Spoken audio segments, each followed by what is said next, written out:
He hadn't seen her in years. But when she looked into his eyes, it was like time stopped. Same voice, same smile. But when she spoke, she said the words that shattered him. "Do I know you?" In the heart of New York City, amidst the noise and strangers, one man stumbled upon the love he thought he'd lost forever. But what happens when the person who once knew your soul looks at you like a stranger? This is not just a love story. It's a story about memory, loss, and the miracle of rediscovery. If this story touched your heart, don't forget to like, share, and subscribe for more emotional stories that remind us sometimes love never really leaves. It just finds its way back when you least expect it. It was a quiet autumn afternoon in New York City, the kind where the breeze carried both nostalgia and the scent of roasted chestnuts from street vendors. Daniel Hayes, male, 34, a journalist, sat alone on a wooden bench at Grand Central Station, staring at people rushing by. He had come there not for a train, but for silence. It had been years since the accident that changed everything. Since Claire, his college sweetheart, disappeared from his life without a goodbye. She was the kind of woman whose laughter could fill a room, whose kindness made people believe in second chances. But she'd moved away, married someone else, and all Daniel had left was a photo that never stopped haunting him. As the 4:30 train rolled in, he caught a glimpse of a woman stepping onto the platform. She wore a beige coat, her auburn hair tied loosely, elegant, familiar. For a second, Daniel's heart skipped. It couldn't be her. She turned, and their eyes met. Her face was older, softer, but unmistakable. The same green eyes that once looked at him with love. Yet she didn't react. She just stared for a moment, then smiled politely, like you would at a stranger, and walked toward the exit. Daniel froze. His throat tightened. The world blurred.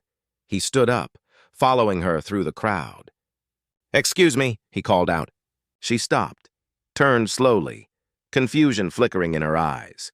"I'm sorry," she said, her voice calm. "Do I know you?" That voice. It was her. There was no mistake. "It's me," Daniel stammered. "Daniel, from Boston." "From—" She frowned slightly, shaking her head. "I think you've mistaken me for someone else." Before he could respond, her phone rang.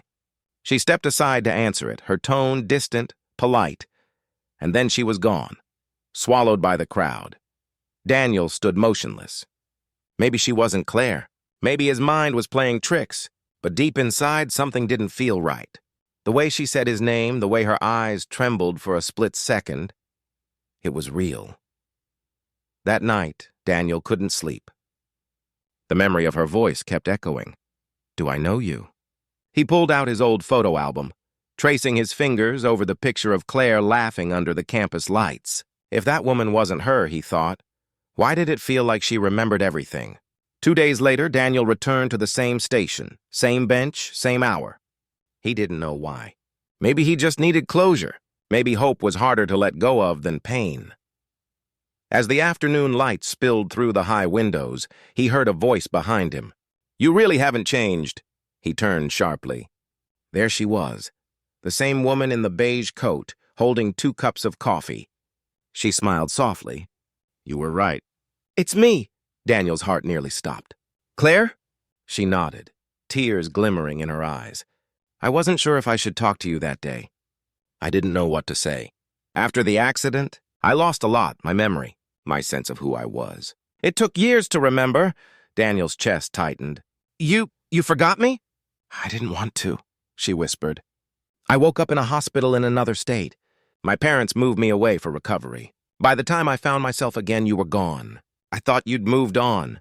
He stared at her, emotion trembling in his voice. "I never stopped thinking about you, Claire. Not one day." She handed him a cup. "I thought maybe we could start with coffee. Like old times."